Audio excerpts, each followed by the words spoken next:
Alright, welcome to another driveway.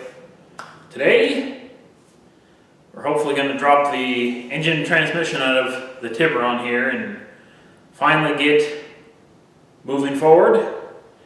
We've got some snow on the way, probably somewhere between 5 and 10 inches, so we might be in the garage for a while, but let's get this thing out of here and hopefully then we can move forward with other projects.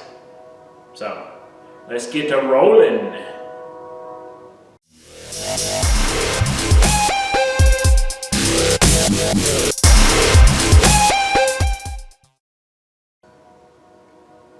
Alright, since last time we just removed the water hoses, made sure all of our electrical was disconnected. Then over here, I removed the power steering pump. So the line here that's attached to the rack down the bottom. You can see we got all the injectors out. So we're pretty much good to go. All these bolts for the mount there and the mount over there have been taken off. So we just have the mounts underneath that hold the engine cradle. That whole K-member or whatever you want to call it. And once we got that, we can start separating the two. So, yes, next is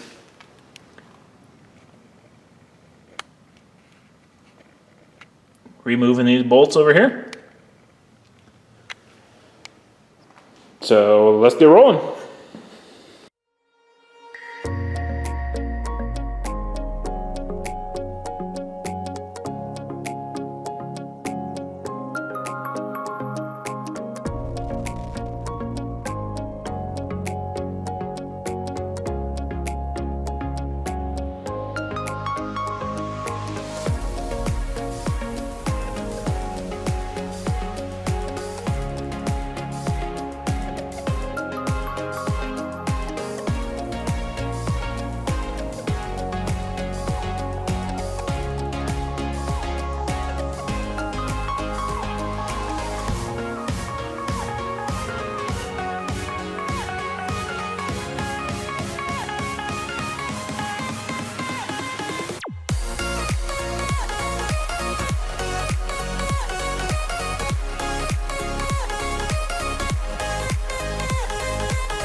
Well, I guess next time we get to work on that. Yay! Alright, well that's probably going to do it for today. We got this whole thing drug out. And yeah, that was kind of a job and a half. So now we got to fix up the things that we need to do over here. Do a couple upgrades, pull the engine and transmission apart and get that clutch swapped out. So be sure to come back next time and see what else we do to this thing. So we will see you guys later.